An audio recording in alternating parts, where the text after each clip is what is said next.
বাউফলে শাখা সোনালী লাইফ ইন্স্যুরেন্সের ইসলামী শরিয়া ভিত্তিক এফএ প্রোগ্রাম এবং এফএ কার্ড প্রদান করেন মোহাম্মদ ইমরান হোসাইন, স্টাফ রিপোর্টার, বাউফল উপজেলা। পটুয়াখালীর বাউফল মেট্রো ৬-৯ শাখার উদ্যোগে সোনালী লাইফ ইন্স্যুরেন্স কোম্পানি লিমিটেডের ইসলামী শরিয়া ভিত্তিক এফএ ফাইন্যান্সিয়াল অ্যাডভাইজার প্রোগ্রাম অনুষ্ঠিত হয়েছে।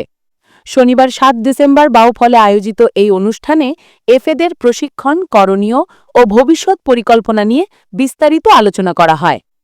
অনুষ্ঠানের প্রধান অতিথি হিসেবে উপস্থিত ছিলেন সোনালী লাইফ ইন্স্যুরেন্স কোম্পানি লিমিটেডের ব্রাঞ্চ ম্যানেজার জনাব মোহাম্মদ মাসুম বিল্লাহ। বিশেষ অতিথি ছিলেন সিনিয়র ইউনিট ম্যানেজার জনাব মোহাম্মদ হেলাল হোসেন রানা। অনুষ্ঠানে বাউফলের বিভিন্ন এলাকার এফএ সদস্যরা অংশগ্রহণ করেন। অনুষ্ঠান শেষে প্রধান অতিথি জনাব মোহাম্মদ মাসুম বিল্লাহ নবনিযুক্ত এফএ সদস্যদের হাতে এফএ কার্ড তুলে দেন। এ সময় এফএ কার্ড গ্রহণ করেন মোহাম্মদ সাব্বির হোসেন এবং মোসাম্মদ সাথী আক্তার। ইসলামী শরিয়া ভিত্তিক জীবন বীমা সেবার প্রসারে এই ধরনের উদ্যোগ প্রশংসনীয় বলে মত প্রকাশ করেন বক্তারা।